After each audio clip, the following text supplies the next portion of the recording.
अपना पहले नाम बताइए, अपना प्रोफेशन बताइए और फिर बताइए आपका सवाल क्या है। मेरी तरफ से सलाम सब बहन भाइयों को अस्सलाम वालेकुम, और ख़ास तौर पर जाकिर साहिब को और जितने भी यहाँ मेहमान बैठे हैं सबको मेरी तरफ से अस्सलाम वालेकुम।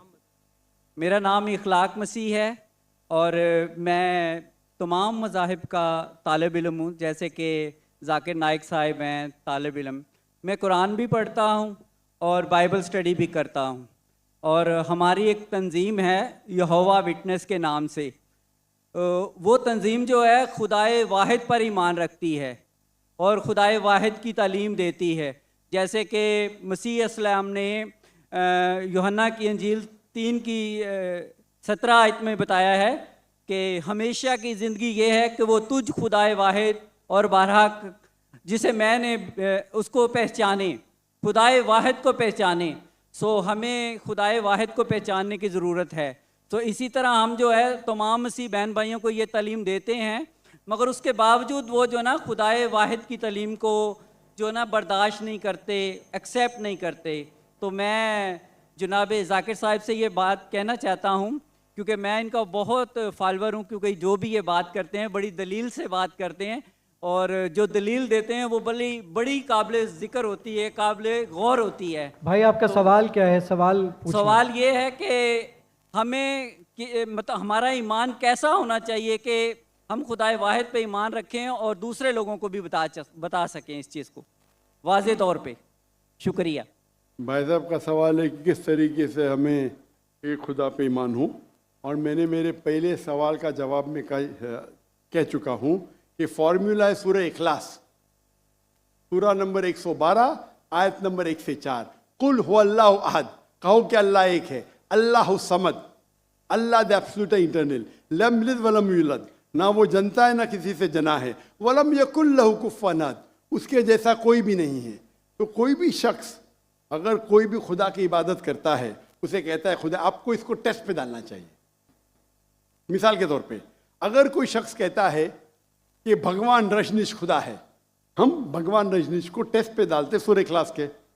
एक शख्स ने मुझे कहा हम हिंदू भगवान रजनीश को खुदा नहीं मानते। मैंने कभी भी नहीं कहा कि हिंदू भगवान रजनीश को खुदा मानते।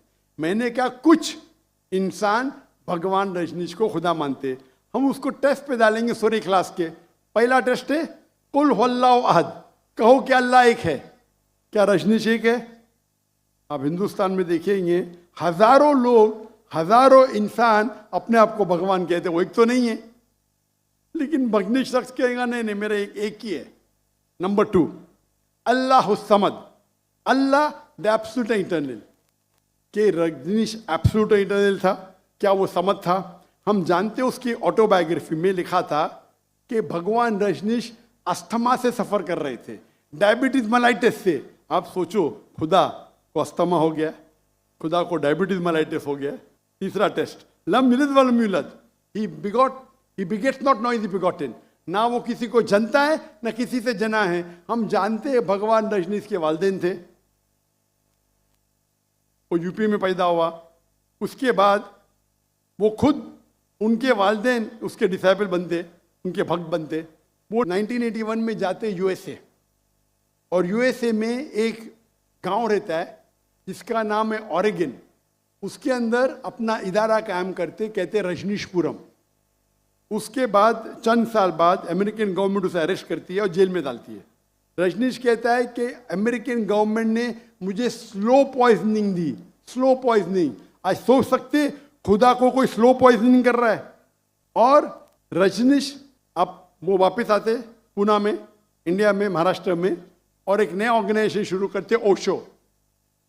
उसके मरने के बाद उसके समाधि पे लिखा है Osho Rajneesh never born never died but visited the earth from the 19th of December to the 31st of January। भगवान रजनीश ना पैदा हुआ ना मरा, लेकिन इस धरती को विजिट करने के लिए, धरती को घूमने के लिए वो आया। उस समाधि पे ये नहीं लिखा था कि भगवान रजनीश को 21 मुमालिक का वीज़ा नहीं मिला। आप सोच सकते खुदा भगवान धरती को विजिट करने आता है और उसको वीज़ा की ज़रूरत है, और आर्क बिशप ऑफ ग्रीस कहते हैं अगर आप भगवान रजनीश को नहीं निकालेंगे हम उसका घर जला देंगे। तो जो भी आप कहते हैं खुदा है, उसे सूरे इखलास के तराजू पे तोलो। अगर वो पास होता है हमें कोई गिला शिकवा नहीं कि वो खुदा है, लेकिन अगर पास नहीं होता है तो वो गलत खुदा है। तो सूरे इखलास is the touchstone, it is the litmus test for knowing, जानने के लिए वो असली खुदा है कि नहीं। Hope the answer the question.